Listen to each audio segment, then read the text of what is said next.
میں پانچوں نمازیں پڑھوں با جماعت، تلاوت کی توفیق مجھ کو خدا دے۔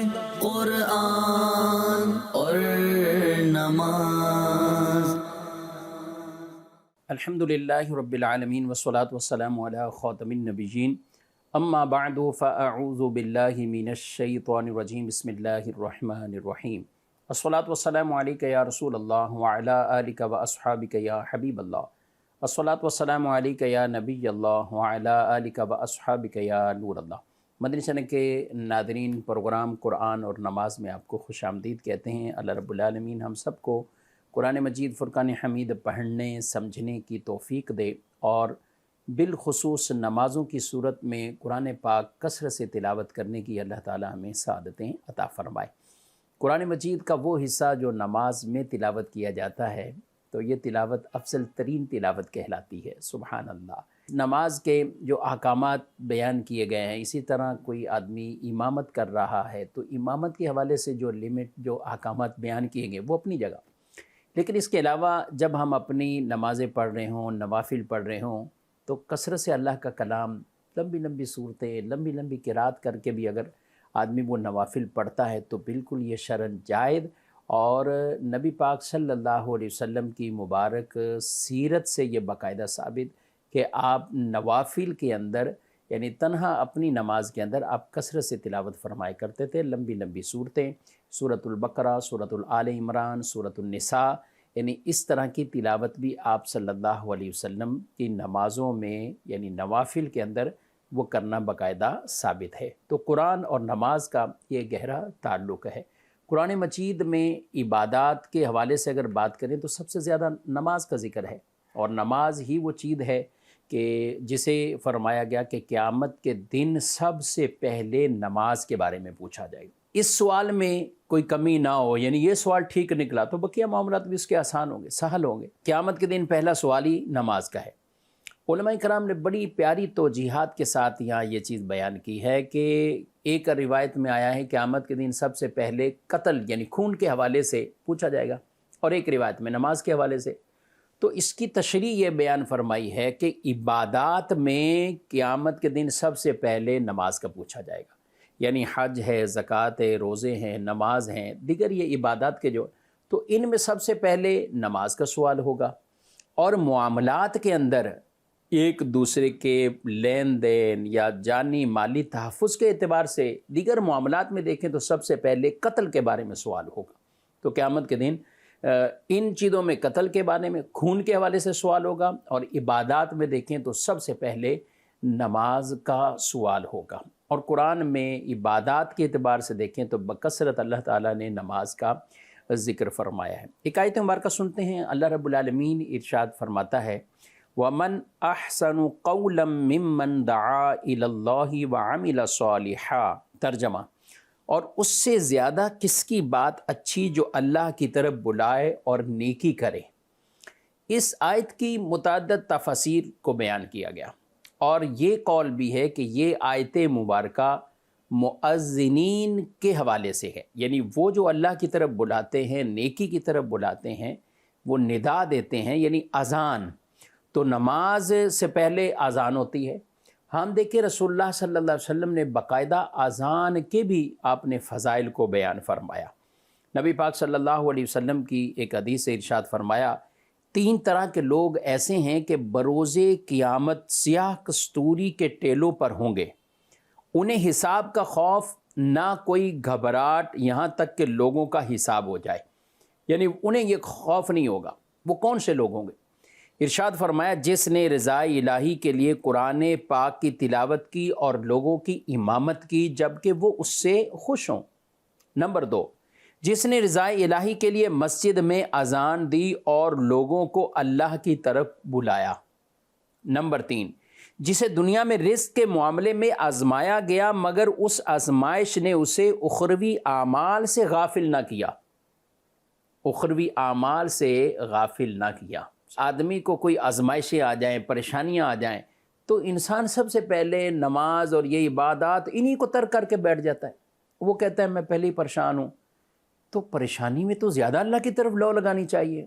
اور رب نے ہی تو وہ اپنے خزانوں سے عطا فرمانا ہے، رب نے ہی تو بیماریوں کو شفاؤں میں بدلنا ہے، اللہ تعالیٰ کی طرف سے ہی تو وہ خیر ہمیں ملنی ہے. مگر دیکھیں کہ جب آدمی آزمائش میں آئے، اچھا مالی طور پر تنگی ہو جائے تو وہ سب سے پہلے دین سے ہی دور ہو جاتا ہے، یا دینی معاملات جو کر رہا ہوتا ہے وہ بھی چھوڑ دیتا ہے. تو یہ انداز مناسب نہیں.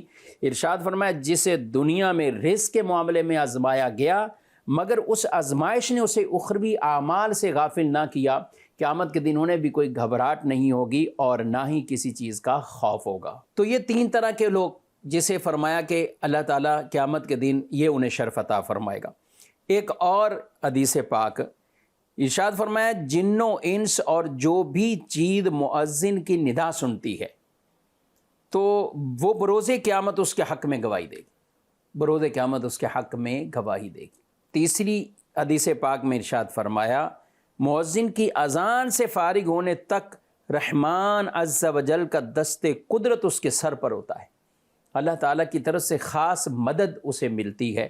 اور ایک حدیث میں رسول اللہ صلی اللہ علیہ وسلم نے فرمایا جب تم اذان سنو تو مؤذن کے مثل کہو، یعنی اذان کا جو جواب دینا ہے تو وہ جواب دو. وہ اذان کے جو کلمات جس طرح مؤذن کہتا جاتا ہے اسی طریقے سے ہم وہ کلمات دہراتے ہیں، جو ایک آسان سا طریقہ وہ اذان کا جواب کہلاتا ہے. ہاں اتنا ضرور ہے کہ حی علی الصلاۃ اور حی علی الفلاح یہ کلمات بھی کہہ لیں، اور ساتھ لا حول ولا قوت الا باللہ العلی العظیم، یا صرف یہی کلمات کہہ لیں لا حول ولا قوت الا باللہ العلی العظیم.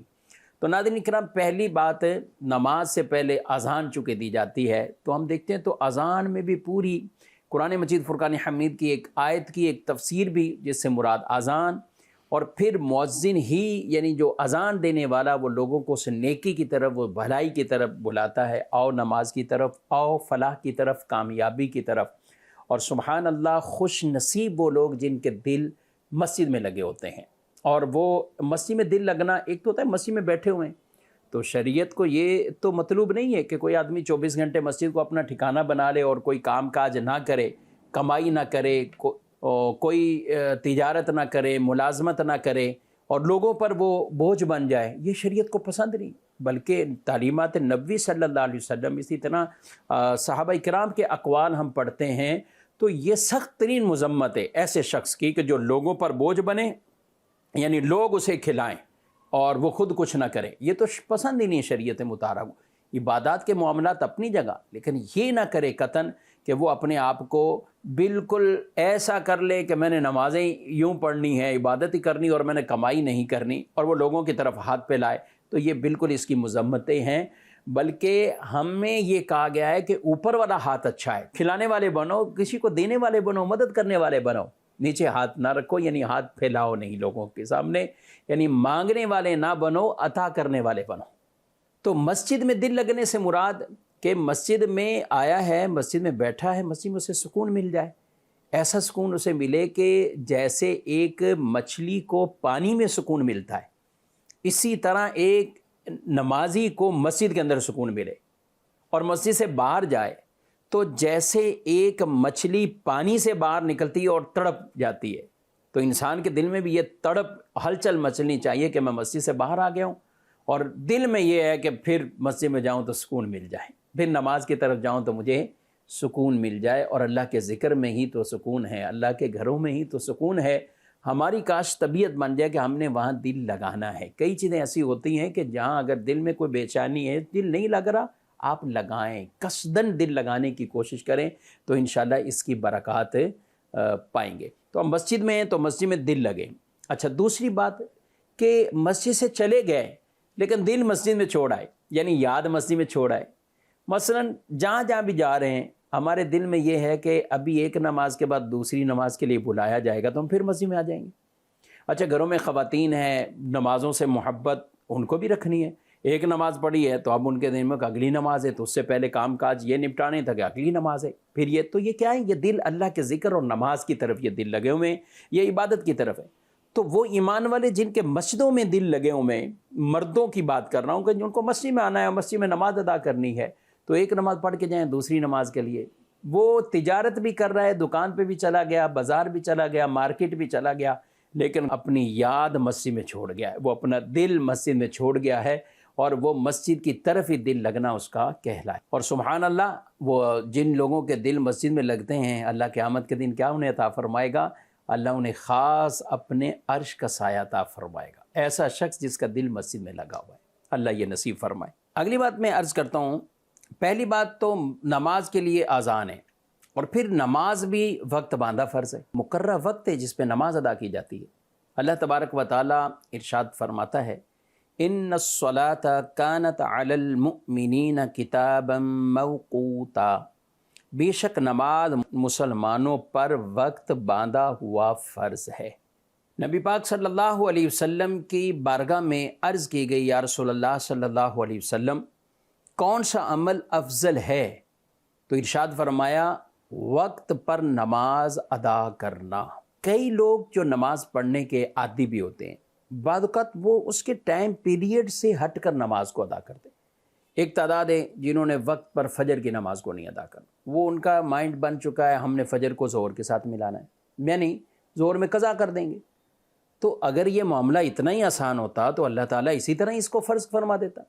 تو رب تعالیٰ نے جو وقت مقرر کیا اس میں کئی حکمتیں، اس میں اللہ کی یاد دل میں پیدا ہوگی، اس میں آدمی تکلیف اٹھائے گا، اس میں آدمی مشقت اٹھائے گا، اس میں آدمی اپنے آپ کو نماز کے لیے اس طرح قریب لائے گا، کبھی نیند چھوڑے گا۔ اب گرمیاں ہیں تو لوگ ایئر کنڈیشن چلا کے سو رہے ہوتے ہیں، لیکن جن کو فکر ہے ان کے 2-2 4-4 الارم لگے ہوں گے کہ کہیں ایسا نہیں کہ نماز کا ٹائم ہی نکل جائے، تو نماز کو لیے وہ اٹھیں گے، پھر نماز پڑھیں گے، پھر بڑے آرام کریں۔ لیکن نماز کو اپنے وقت پر ادا کرنا یہ سب سے بڑی بات ہے، اس میں غفلت نہیں ہونی چاہیے۔ فرض تو سب کے لیے، نماز کو اپنے اوقات میں ادا کرنا یہ اعمال میں سے یہ افضل ترین عمل ہے۔ نبی پاک صلی اللہ علیہ وسلم کی یہ حدیث سے ارشاد فرمایا، جس نے مکمل طہارت اور اوقات کا خیال رکھتے ہوئے 5 نمازوں کی محافظت کی تو وہ نماز اس کے لیے بروز قیامت نور اور برہان ہوگی، اور جس نے انہیں ضائع کیا اس کا حشر فرعون اور حامان کے ساتھ ہوگا۔ علامان الافید، محافظت کی ہے تو یہ نور ہے نماز اس کے لیے۔ اگلی روایت میں فرمایا کہ اللہ نے اقرار توحید کے بعد نماز سے زیادہ پسندیدہ کوئی چیز اپنے بندوں پر فرض نہیں کی۔ سب سے پہلے اقرار کرنا، ہم ایمان لائے اور ایمان والے گھرانوں میں پیدا ہوئے تو مسلمان ہیں، سبحان اللہ۔ اب کوئی بھی آج ایمان لاتا ہے تو اسے ہم کیا کہتے ہیں؟ کلمہ پڑھو، اللہ کی توحید کا اقرار کرو، جو باطل دین ہے اس سے اپنی ناپسندیدگی اور بیزاری کا اظہار کرو۔ اور جی ہاں، یہ مسئلہ آپ بھی یاد رکھیں، اگر آپ کے سامنے بھی کوئی کہتا ہے کہ مجھے مسلمان ہونا ہے، تو بعض اوقات ہمارے لوگ کیا کہتے ہیں؟ ہاں ہاں ٹھیک ہے، میں آپ کو عالم کے پاس لے جاتا ہوں، میں آپ کو عالم کے پاس لے جاتا ہوں، میں کسی مفتی صاحب سے آپ کو ملاتا ہوں۔ تو یہ آپ غلط کر رہے ہیں، یہ طریقہ ٹھیک نہیں۔ آپ کو کوئی کہتا ہے میں اسلام لانا چاہتا ہوں، اسلام لانے کے لیے مجھے کیا کرنا ہے، تو آپ کلمہ شریف پڑھائیے اس کے لیے یہ نہ کہیں کہ پہلے غسل کرو، پہلے نہا لو، پہلے یہ کرو وہ کرو، نہیں، آپ اسے کلمہ شریف پڑھا دیں، ویلکم۔ آپ اسلام کے لیے اسے کہیں کہ آپ کلمہ پڑھیں، عربی میں پڑھا دیں، اردو میں ترجمہ پڑھا دیں، اور ساتھ زبان سے اقرار کروا لیں کہ میں اسلام، دین اسلام کو قبول کرتا ہوں، اللہ وحدہ لا شریک، اللہ کی توحید کا اعلان کرتا ہوں، نبی پاک صلی اللہ علیہ وسلم کی رسالت مانتا ہوں، اور اللہ نے جو کچھ نازل کیا سب کو میں مانتا ہوں، اور جس بھی وہ باطل دین پہ پہلے تھا، جو جس پر بھی ہے دین اسلام کے علاوہ سب باطل ہیں، تو وہ اپنی اس یہودیت سے یا عیسائیت سے یا قادیانیت سے یا جس پر بھی گئے، میں اس سے بیزار ہوں، میں اس سے توبہ کرتا ہوں اور بیزار ہوں، میں یہ اختیار کرتا ہوں، تو مسلمان ہو گیا۔ اچھا، میں نے کوئی ڈیٹیل سے کہہ دیا، آپ فقط چند اردو میں کلمات یا جو بھی آپ کی مادری زبان ہے، ہاں پھر آپ تعلیم کے لیے کسی عالم صاحب، مفتی صاحب کے پاس لے کے جاتے ہیں تو یہ ٹھیک ہے، اس میں کوئی حرج نہیں۔ لیکن جو آپ کو کہے مجھے مسلمان ہونا ہے، مجھے بتا دیں یا مجھے مسلمان کر دیں، تو آپ اس کو کیوں اتنا مؤخر رکھتے ہیں؟ یہ قطعاً ٹھیک نہیں۔ اور بعض صورتوں میں، اور پھر اس کے اندر تو کئی ایسے احکامات ہوتے ہیں کہ بعض اوقات تو ایسے مفتی صاحب کے پاس جب لایا جاتا ہے کہ یہ مسلمان ہونا چاہتا ہے، میں نے کلمہ نہیں پڑھایا، آپ پڑھا دیں، تو وہ پھر دونوں کو پڑھاتے ہیں۔ وہ کہتے ہیں تم بھی پڑھو، تم اتنی دیر اس کے کفر پر راضی کیوں رہے؟ تو اس لیے جب کوئی کہے کلمہ پڑھا دو، مسلمان کر دو، تو کر دو اس کو، اس میں یہ تاخیر کس چیز کی؟ تو اس میں بالکل قطعاً تاخیر نہیں ہونی چاہیے۔ تو ارشاد فرمایا اقرار توحید کے بعد نماز سے زیادہ پسندیدہ کوئی چیز اپنے بندوں پر فرض نہیں کی۔ کیوں؟ فرمایا اگر اللہ کو کوئی اور عمل اس سے زیادہ پسند ہوتا، محبوب ہوتا، تو اس کے فرشتے بھی اسے اپناتے، یعنی اللہ پھر فرشتوں کو وہ حکم دیتا۔ فرمایا فرشتوں میں بعض حالت رکوع میں، بعض سجود میں، بعض قیام میں اور بعض قاعدے میں۔ تو اس اللہ کو پسندیدہ یہی عمل ہے، تبھی اللہ نے یہ فرشتوں کو بھی جو عبادات عطا کی ہیں اور ہمیں اس کا مجموعہ عطا کر دیا۔ سبحان اللہ۔ کوئی فرشتے ایسے ہیں کہ جو قیام میں تو وہ قیام میں رہیں گے، کوئی رکوع ہے تو رکوع میں رہیں گے، کوئی سجدہ ہے تو سجدے میں رہیں گے، کوئی قاعدہ ہے تو قاعدے میں رہیں گے۔ ہمیں جو نماز ملی ہے وہ ان تمام ارکان کا مجموعہ اللہ نے عطا فرمایا ہے۔ اور ایک روایت میں رسول اللہ صلی اللہ علیہ وسلم نے ارشاد فرمایا قیامت کے دن بندے کے اعمال میں سب سے پہلے نماز دیکھی جائے گی، اگر وہ کامل پائی گئی تو وہ بھی اور اس کے سارے اعمال بھی قبول ہوں گے، اور اگر اس میں کمی ہوگی تو وہ بھی اور اس کے دیگر اعمال بھی مردود ہو جائیں گے۔ تو اس لیے نماز سب سے مقدم ہے۔ جو میں نے عرض کیا کہ عبادات میں سب سے پہلے نماز کے بارے میں سوال کیا جائے گا، اور اپنے بچوں کو بھی، یہ لوگوں کو بھی نماز کی طرف بلانا ہے، اور اس کا فائدہ کتنا ہے۔ آج لوگ رزق کے وظیفے پوچھ رہے ہیں، رزق میں کیسے برکت، فلاں چیز میں کیسے، تو آئیے نماز کی طرف آئیں، اپنے بچوں کو بھی لگائیں۔ نبی پاک صلی اللہ علیہ وآلہ وسلم نے حضرت ابو ہریرہ رضی اللہ تعالی عنہ سے ارشاد فرمایا اے ابو ہریرہ اپنے گھر والوں کو نماز کا حکم دو، بے شک اللہ تمہیں وہاں سے روزی دے گا جہاں سے تمہارا گمان بھی نہیں ہے۔ ہم نے لوگوں کو نماز کی طرف لگا دیں، اپنے بچوں کو، گھر والوں کو، اور یہ تو قرآن کا فیصلہ ہے یا ایھا الذین آمنوا قوا انفسکم واہلیکم نارا وقودھا الناس والحجارہ، اے ایمان والو اپنے آپ کو اور اپنے گھر والوں کو ساگ سے بچاؤ جس کا ایندھن لوگ اور پتھر ہوں گے۔ اور یہی وجہ ہے نماز کے وقت میں حضرت صدیق اکبر رضی اللہ تعالیٰ عنہ فرمایا کرتے تھے لوگوں، اور نماز کے لیے فرمایا اٹھو اس آگ کی طرف جو تم نے جلا رکھی ہے اسے بجھا دو، اسے بجھا دو، یعنی نماز کی طرف آ جاؤ، جو آگ وہ روشن ہے وہ اس نماز کی برکت سے وہ بجھ جائے گی، یعنی تم اس آگ سے محفوظ رہ جاؤ گے۔ سبحان اللہ۔ تو اس لیے ناظرین کرام خود بھی نماز پڑھنی ہے، اپنے گھر والوں کو بھی نماز کی طرف لانا ہے، انہیں بھی نماز کا وہ حکم دینا ہے۔ قرآن مجید میں انبیاء کے ایسے واقعات اور انبیاء کے تذکرے اللہ تبارک و تعالی نے ذکر فرمایا، خود بھی نماز پڑھنے والے اپنے اہل کو بھی وہ نماز پڑھنے کا حکم دیتے ہیں۔ اللہ پاک ہم سب کو ان باتوں پر عمل کی توفیق دے، اور مقصد اسی پروگرام کا کہ مختلف انداز سے دلوں کے اندر نماز کی محبت بیٹھ جائے، قرآن کی محبت بیٹھ جائے، قرآن پڑھنے والے بن جائیں، سمجھنے والے بن جائیں، نمازوں میں وہ ہمارا دل لگا رہے۔ اللہ کریم عمل کی توفیق دے۔ بڑھتے ہیں آپ کے کچھ سوالات، اور وہ سوالات جن کا تعلق قرآن یا نماز سے ہے ان کو اپنے پروگرام کا حصہ بناتے ہیں۔ میں پانچوں نمازیں پڑھوں با جماعت۔ میرا مفتی صاحب سے یہ سوال ہے، کیا دو سجدوں کے درمیان بھی کوئی دعا پڑھی جا سکتی ہے؟ جی ہاں بالکل، دو سجدوں کے درمیان دعا پڑھی جا سکتی ہے، اور پڑھنا مستحب ہے۔ اللہم اغفر لی، یہ دعا آپ دو سجدوں کے درمیان پڑھ سکتے ہیں، اور یہ پڑھنا مستحب ہے۔ یہ امام کے لیے بھی مستحب ہے، امام بھی جماعت کراتے ہوئے اس دعا کو پڑھ سکتے ہیں، پڑھنا بھی چاہیے، اور مقتدی کے لیے بھی مستحب ہے۔ بہرحال اگر امام نے نہیں پڑھی اور وہ سجدے میں چلے گئے تو آپ مقتدی اس دعا کی وجہ سے، وہ ایسا نہیں کہ دعا پڑھے اور امام کے ساتھ ملنے سے، امام کی پیروی کرنے میں اس سے وہ تاخیر واقع ہو، تو اس کی اجازت نہیں۔ مقتدی پھر فوراً امام کی پیروی کرتے ہوئے، تکبیر کہتے ہوئے وہ بھی سجدے میں چلے جائیں گے۔ لیکن بہرحال مستحب یہ ہے کہ امام بھی دو سجدوں کے درمیان جب ہم بیٹھتے ہیں تو پڑھ لیں اللہم اغفر لی، اور مقتدی بھی ساتھ یہ پڑھ لیں۔ اچھا جب آپ تنہا نماز پڑھ رہے ہیں تو ظاہر ہے باختیار ہیں، آپ خود پڑھ رہے ہیں، سنت پڑھ رہے ہیں، نفل پڑھ رہے ہیں، فرض پڑھ رہے ہیں، آپ دو سجدوں کے درمیان یہ آپ پڑھ لیا کریں اللہم اغفر لی، یہ دعا پڑھ لیا کریں۔ اچھا اس کا فائدہ کتنا ہوگا؟ دو سجدوں کے درمیان جب ہم بیٹھتے ہیں نا تو یہ کہلاتا ہے جلسہ، اور یعنی دو سجدوں کے درمیان۔ اچھا اسی طرح قوما رکوع سے کھڑے ہوتے ہیں تو یہ قوما کہلاتا ہے، پھر ہم سجدے میں چلے جاتے ہیں۔ نماز کے واجبات میں سے ایک واجب ہے تعدیل ارکان، ہر رکن کو ٹھہر کر احسن انداز سے ادا کرنا، اور یہ واجب بھی ہوتا ہے کہ جب آدمی سمیع اللہ لمن حمدہ کہے تو وہ پورا کھڑا ہو جائے، اور اتنا ہو کہ اطمینان ہو گیا کھڑے ہو گئے۔ اسی طرح دو سجدوں کے درمیان جب پہلا سجدہ کر کے اٹھیں گے تو آپ ایسے کہ آپ پورا بیٹھ گئے تسلی سے، تو پھر اللہ اکبر دوسرا سجدہ۔ اب یہ بیچ میں جو وقفہ نا سبحان اللہ، اتنی مقدار تو آپ کم از کم یہ ٹھہرے کہ آپ کا رکن وہ ادا ہو گیا۔ اب بعض کو ایسے ہوتے ہیں کہ سمع اللہ لمن حمیدہ وہ کرتے ہوئے، یعنی یہ رکوع ہے اگر تو یہ اوپر کھڑے ہی نہیں ہوں گے پورے، سیدھا جا کے سجدے میں چلے جائیں گے۔ اچھا سجدے میں بھی لوگ اور ابھی پورے اٹھے نہیں، پھر دوبارہ دوسرے سجدے میں چلے گئے، تو یہ غلط کر رہے ہیں، یہ اپنا واجب چھوڑ رہے ہوتے ہیں۔ تو میں یہ عرض کروں گا کہ اگر وہ اپنی عادت بنا لیں کہ 2 سجدوں کے درمیان مجھے یہ دعا پڑھنی ہے اللہم اغفر لی، مستحب پر عمل، ثواب بھی ملے گا، دعا بھی آپ کی نماز میں شامل ہو گئی اور آپ کا واجب بھی ادا ہو جائے گا۔ اچھا اگر امام اپنی عادت بنا لیں گے تو مقتدیوں کا بھی واجب احسن انداز سے ادا ہو جائے گا اگر امام نے بھی عادت بنا لی۔ لیکن بہرحال یہ پڑھیں یا نہ پڑھیں، جو تعدیل ارکان کا واجب ہے اسے پورا پورا ادا کرنا چاہیے۔ تو خلاصہ کلام یہ ہوا کہ 2 سجدوں کے درمیان بالکل آپ دعا مانگ سکتے ہیں، اللہم اغفر لی، یہ آپ پڑھ سکتے ہیں۔ جی مزید سوال؟ مفتی صاحب سے میرا سوال ہے کہ اگر قرآن پاک غلاف میں ہو تو کیا بے وضو شخص اسے غلاف کے اوپر سے چھو سکتا ہے؟ غلاف میں اگر قرآن مجید ہو تو ہمارے ہاں جو غلاف ہیں عام طور پہ 2 چیزوں کو غلاف کہا جاتا ہے۔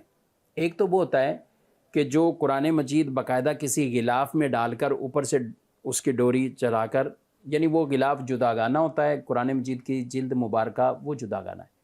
تو اگر اس طرح کے غلاف میں قرآن لپٹا ہوا ہے اور وہ الگ سے کہیں رکھا ہوا ہے، آپ نے وہاں سے اٹھا کر بے وضو کہیں اور آپ نے رکھنا ہے تو اس کو تو اٹھا سکتے ہیں، اس میں حرج والی بات نہیں۔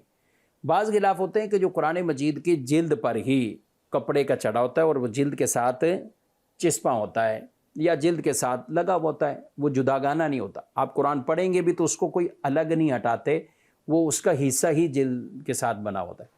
تو اسی طرح یا پلاسٹک کوٹنگ جیسے ہم کرواتے ہیں تو یہ والی صورت ہوتی، تو وہ کپڑا نما یوں بنایا ہوتا ہے، تو اس طرح کا غلاف ہے تو اسے آپ بے وضو نہیں ہاتھ لگا سکتے، یعنی قرآن پاک کو آپ بے وضو آپ نہیں اٹھا سکتے، اس کے لیے آپ کو وضو چاہیے کہ باوضو ہی حالت میں ہوں۔ ہاں البتہ اگر آپ کو کہیں اٹھانا ہے کہیں الگ رکھنا ہے تو اب آپ خود تو بے وضو ہیں لیکن آپ کوئی کپڑا ایسا لے لیں جو آپ کے تابع نہیں ہے، آپ نے پہنا ہوا نہیں ہے۔